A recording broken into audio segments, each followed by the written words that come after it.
Hi friends, welcome to విజయనా cooking and blogs. మీరంతా ఎలా ఉన్నారు ఫ్రెండ్స్? బాగున్నారా? నేను బాగున్నానండి. మీరంతా కూడా బాగుండాలని మనస్ఫూర్తిగా కోరుకుంటున్నాను ఫ్రెండ్స్. ఇంతకు ముందు పెట్టిన క్లిప్స్ అన్నీ నేను 2-3 సంవత్సరాలుగా చేసిన వినాయక చవితి అండి. ఇది చూడండి, మా దొడ్డేపున అయితే ఇలాగ చక్కగా వాతావరణం అయితే ఎలా ఉంది, వర్షం పడుతుంది, గ్రీనరీగా ఉంది. ఇదంతా కూడా ఓపెన్ ప్లేస్ అండి. కొంగలు ఎక్కడి నుంచి వస్తున్నాయి కానీ చక్కగా వచ్చి చాలా సరదా అనిపిస్తుంది. పత్రిక అయితే వర్షంలో చిరుజల్లులు పడుతూనే ఉన్నాయండి. అయినప్పటికీ కూడా మా వారు మేము వెళ్ళి ఇలాగా పత్రి అయితే తెచ్చుకున్నాము. దేవుడికి సంబంధించినవన్నీ కూడా, పళ్ళు అన్నీ కూడా తెచ్చుకున్నాము. అలాగే పత్రి అన్నీ తీసుకుని వచ్చామండి స్వామివారికి. నైట్ అయితే బాగా రద్దీ ఎక్కువగా ఉంటుందనే ఉద్దేశంతో ఈ వీడియో చూసే ముందు ఒక లైక్ అయితే ఇవ్వండి ఫ్రెండ్స్. మొదటిసారి మా ఛానల్ కనుక చూస్తున్నట్లయితే ప్లీజ్ సబ్స్క్రైబ్ చేసుకోండి ఫ్రెండ్స్. అలాగే పక్కన ఉన్న బెల్ ఐకాన్ని ప్రెస్ చేసినట్లయితే తర్వాత ఏ వీడియో పెట్టినా మీకు నోటిఫికేషన్ అనేది వస్తుందండి. లైక్ చేయడం మాత్రం మర్చిపోకండి ఫ్రెండ్స్. అలాగే వీడియోలు స్కిప్ చేయకుండా చూడండి.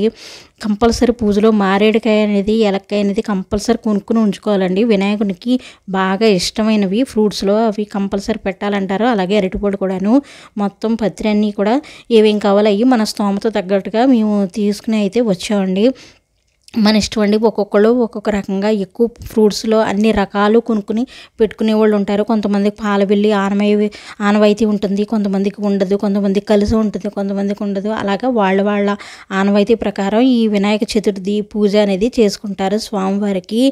వాళ్ళకి నచ్చిన విధంగా ఎన్ని రకాలైన ఫ్రూట్స్ కొనుక్కోవచ్చు. అలాగే పువ్వులతో కూడా అలంకరణ అనేది చేసుకోవచ్చు. మంది చిన్న చిన్న అరటి మొక్కలు కూడా తీసుకొచ్చి పక్కన పెట్టి పాలవెల్లికి అది అటు ఇటు ఇరువైపులా కట్టి పాలవెల్లిని కూడా చక్కగా కడుతూ ఉంటారు. అలా కూడా చేయొచ్చండి.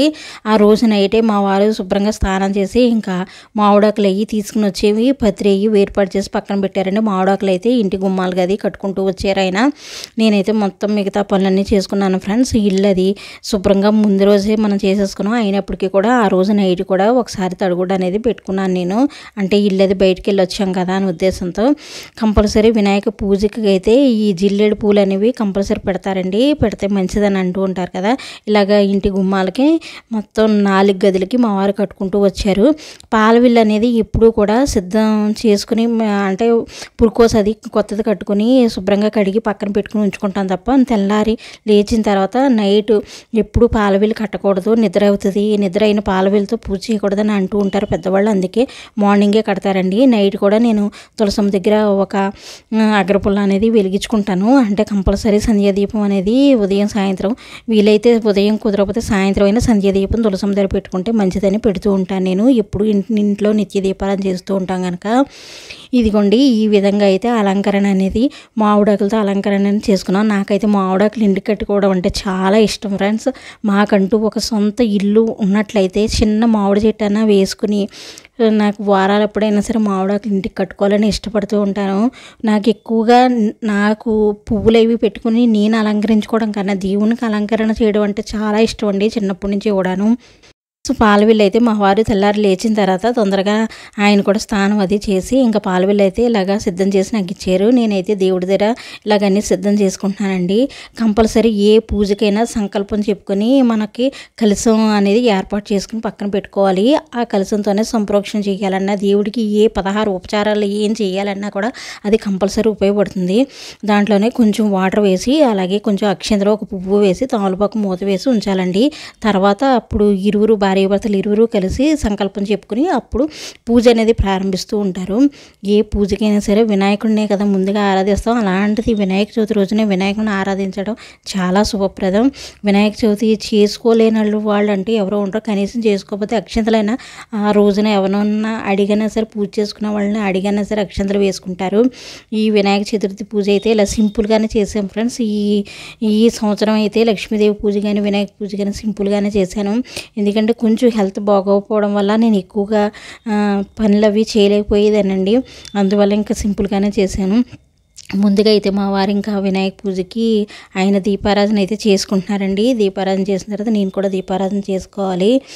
ఏ పూజకైనా సరే ముందు వినాయకుని తలుచుకుంటాం కదా, అలాంటిది ఆ స్వామిని తలుచుకుని పూజ చేసుకోవడం. ఆ రోజు చిన్నప్పటి నుంచి వినాయక చవితి అంటే చాలా ఇష్టం ఫ్రెండ్స్. నాకు వినాయక చవితి అంటే చాలా సరదా ఉంటుంది. ఏంటో తెలీదు, ఎవరైనా ఇష్టపడతాం. మనం అందరం కూడా చిన్న పిల్లలప్పటి నుంచే కదా మన పెద్దవాళ్ళు అయ్యి మనకి ముసలితనం వయసు వచ్చే వరకు కూడా ఈ పూజలు ఇవన్నీ మనం చేసుకోవాల్సిందే. హిందూ ధర్మంలో పుట్టిన ప్రతి ఒక్కళ్ళు కూడా, కానీ ఒక్కొక్కరికి ఒక్కొక్క పూజా విధానం, ఒక్కొక్క పండుగ అనేది ఇష్టపడుతూ ఉంటారు కదా. అలాగే నాకు వినాయక చవితి అంటే చాలా ఇష్టం అండి.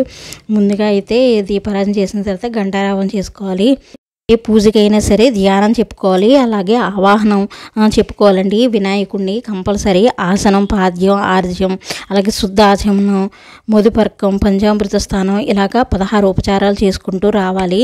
అప్పుడు సంకల్పం అనేది చెప్పుకోవడానికి నేను కంపల్సరీ కలశం అనేది ఏర్పాటు చేసుకోవాలన్నాను కదా. ఈ కలశంలో మనం భార్యాభర్తలు ఇరువురు కలిసి సంకల్పం చెప్పుకున్న తర్వాత గంగే జయమునచ అనేది మంత్రం చదువుకొని అప్పుడు గంగాదేవిని మొత్తం నదులన్నింటినీ కూడా ఆ కలశంలోకి వచ్చినట్లుగా మనం భావించి సంప్రోక్షణ చేసుకుని పూజ అనేది ప్రారంభించాలి ఫ్రెండ్స్. ఏ పూజకైనా సరే స్వామివారికి ఆవాహన చెప్పుకున్న తర్వాత కంపల్సరీ అర్ఘ్యం అనేది ఇవ్వాలి. అలాగే శుద్ధాచమనం, మధుపర్కం, అమృత స్థానం, అలాగే అన్నీ కూడా 1 by 1 అని చెప్పుకుంటూ రావాలి ఫ్రెండ్స్. ఇలాగ పూజ అనేది చేసుకుంటూ రావాలి.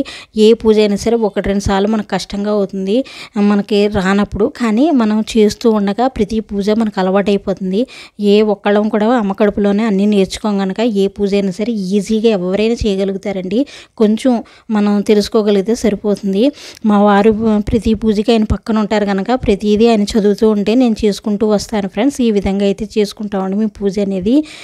స్వామివారి పూజ చేసుకుని ఒక్కొక్కళ్ళు ఒక్కొక్క ఆనవాయితీ ప్రకారం స్వామికి నైవేద్యాలు కూడా వండుకుంటూ ఉంటారు. కొంతమంది తాలికలు వండుతారు, పాల తాలికలు కానీ లేదా బెల్లం తాలికలు కానీ, అలాగే బెల్లం ఉండ్రాలు కూడా వండి పెడుతూ ఉంటారు, బెల్లం కజ్జికాయలు అలాగా చేస్తూ ఉంటారు కదా ఫ్రెండ్స్.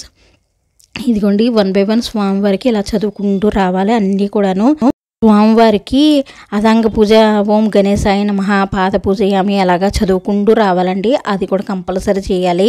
అలాగే ఓం సుముఖాయ నమః అని చెప్పి, మాచి పత్రం పూజయామి అని చెప్పి 21 పత్రాలకి సంబంధించిన నామాలు ఉంటాయండి, అవి కూడా చదువుకుంటూ రావాలి. స్వామి 21 పత్రాల్లో ఏది దొరికినా ఆ పత్రాలతో అయితే పూజ అనేది చేసుకోవచ్చు ఫ్రెండ్స్. ఎవరైనా సరే అలా చదివిన తర్వాత గరిక పూజ కూడా చేసుకోవాలండి. వీలైతే గరిక ఎక్కువ తెచ్చుకుని చక్కగా స్వామివారికి నామం చదువుకుంటూ పూజ అనేది చేసుకోండి. అలాగే వినాయక అష్టోత్తర శతనామావళి కంపల్సరీ చదువుకోవాలి. స్వామివారికి ఇలాగ 1 by 1 ప్రతి ఒక్కటి చేస్తూ 16 ఉపచారాలు చేసి అష్టోత్తర శతనామావళి ఇవన్నీ కూడా చదువుకుంటూ వచ్చిన తర్వాత అప్పుడు స్వామికి ధూపం, దీపం, నైవేద్యం ఇవన్నీ కూడా పెట్టుకుంటూ రావాలండి. నైవేద్యం పెట్టుకోవడం వేరు, అలాగే మహా నైవేద్యం వేరు. మనము ఇంట్లో ఏదైతే మనం ఆ రోజు మనం భుజిస్తామో వాటికి సంబంధించిన మహా నైవేద్యం కూడా స్వామివారికి పెట్టాలి. నైవేద్యం అనేది బెల్లం ముక్క కానీ, చలివిడి, వడపప్పు, పానకం అలాగా ఆ నైవేద్యంలో పెట్టినప్పటికీ కూడా మహా నైవేద్యం కూడా స్వామివారికి చూపించాలండి ఆ రోజున. అలాగే తాంబూలం ఇవ్వాలి. నీరాజనం అది చెప్పినప్పుడు కూడా చక్కగా మంత్రపుష్పం ఇవన్నీ కూడా 1 by 1 చేసుకుంటూ రావాలి ఫ్రెండ్స్. ఈ స్వామి పూజ చేయడం మనకి ఎంత టైం కూడా పట్టదు. మనం కూర్చుని ప్రశాంతంగా స్వామివారి పూజ అనేది చక్కగా చేసుకోవచ్చు. వినాయకుని పూజ చేసుకున్నంత మాత్రానే ఆ రోజంతా కూడా ఎంతో పాజిటివ్ ఎనర్జీ అయితే అనిపించిందండి స్వామి పూజ చేసుకోవడం. వీలైతే ఒక్కొక్కరు 3 రోజులు 5 రోజులు అలా చేసుకునే వాళ్ళు కూడా ఉంటారు ఇంట్లోనూ. మనకి 3 రోజులు పెట్టుకోవాలంటే శుక్రవారం వచ్చింది, అలాగే 5 రోజులు అంటే ఆదివారం వరకు ఉండాలి. ఉదయం సాయంత్రం కూడా స్వామివారికి ఆ రోజు ఆ ఇంట్లో కంపల్సరీ ఇల్లు అనేది తడిగుడ్డ పెట్టాలి. అలాగే స్వామివారికి నైవేద్యంగా ఉదయం సాయంత్రం ఏదో ఒకటి వండాలి. అలా వండలేని పక్షంలో కనీసం బెల్లం మొక్క, అరటిపండు, కొబ్బరికాయ అయినా సరే మనం ఆయనకి నైవేద్యంగా పెట్టి స్వామివారి పూజ అనేది చేసుకోవాలండి. అలా కూడా చేసి వాళ్ళం మేము మన ఓపును బట్టి మన పూజ అనేది ఇలా చేసుకుంటూ రావచ్చండి. మన ఇష్టం 3 రోజులు కానీ 5 రోజులు కానీ మనకు ఉన్న ఓపును బట్టి మనం పూజ అనేది చేసుకోవచ్చు. కానీ ఆ స్వామి పూజ చేయడం అనేది ఎంతో అదృష్టం కూడా ఉండాలి. అలాగే ఆ స్వామిని పూజించినంత మాత్రానే చాలా వరకు ఏ విధమైన విఘ్నాలు ఉన్నా అవన్నీ కూడా తొలగిపోతాయి.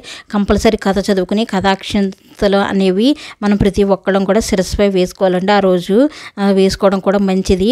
ఎవరైనా పూజ చేయలేని వాళ్ళు ఎవరైనా అక్షంతలు అడిగినా వాళ్ళకు కూడా ఇవ్వచ్చండి. ఈరోజు మహానైవేద్యంగా అయితే కుడుములు, అలాగే చక్కెర పొంగలి, పులిహార అది చేసి కొంచెం పప్పు, టమాటా, వంకాయ అయితే ఫ్రై చేశాను ఫ్రెండ్స్, పెరుగు ఇవే మహానైవేద్యంగా స్వామివారికి చూపించాము. ఇలా అయితే సింపుల్గా మేము వినాయక చవితి పూజ అనేది చేసుకుని వినాయక చతుర్థి కథ అది చదువుకుని మనస్ఫూర్తిగా స్వామిని ప్రార్థించామండి. ఈ విధంగా చేసుకున్నాం ఫ్రెండ్స్. మీరు ఎలా చేసుకున్నారనేది కూడా నాకు కామెంట్ సెక్షన్లో తెలియజేయండి. ప్రతి ఒక్కరికి కూడా మన ఛానల్ కనుక నచ్చితే సబ్స్క్రైబ్ చేసుకోవడం మాత్రం మర్చిపోకండి ఫ్రెండ్స్. అలాగే లైక్ చేయడం మాత్రం మర్చిపోకండి. ఇలా అన్నీ 1 బై 1 చేసుకుంటూ వచ్చిన తర్వాత ఆయనకి నీరాజనం అనేది ఇచ్చుకోవాలండి. హారతి ఇచ్చిన తర్వాత కళ్ళకు అద్దుకొని మన మనసులో ఏ విధమైన కోరుకున్నా స్వామివారికి చెప్పుకోవచ్చు.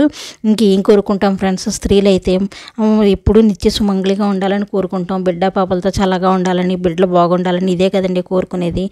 ప్రతి ఒక్కరికి కూడా వినాయక చవితి శుభాకాంక్షలు. Thank you for watching.